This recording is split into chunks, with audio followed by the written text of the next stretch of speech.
Hello বন্ধুরা, অনেকদিন বাদে লাঞ্চ নিয়ে বসে পড়লাম। আজকে লাঞ্চ হোলি স্পেশাল হওয়ার কথা ছিল, কিন্তু দুর্ভাগ্যবশত একটা খারাপ খবরের জন্য হয়েছে রান্না, হোলিও খেলা হয়নি।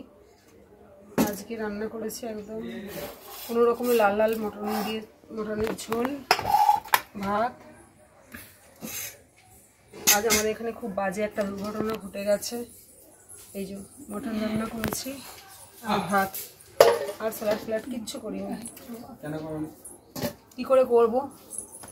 পাড়ায় একটা দুর্ঘটনা ঘটে গেছে, একটা বাচ্চা ছেলে জলে ডুবে মরে গেছে। বেপাড়ার ছেলে আমাদের পাড়ায় এসে এরকম হয়েছে, তাই মন মেজাজ সবারই খুব খারাপ। তাই জন্য হোলিও আমরা আজ খেলিনি। যাক, এবছর হোলিটা এরকমই যাক। কোনো এক মায়ের কপাল পুড়ল, কোনো এক মায়ের কপাল খুব খারাপভাবে গেল আজ হোলির দিনে। খুব বাজে খবর, খুব বাজে।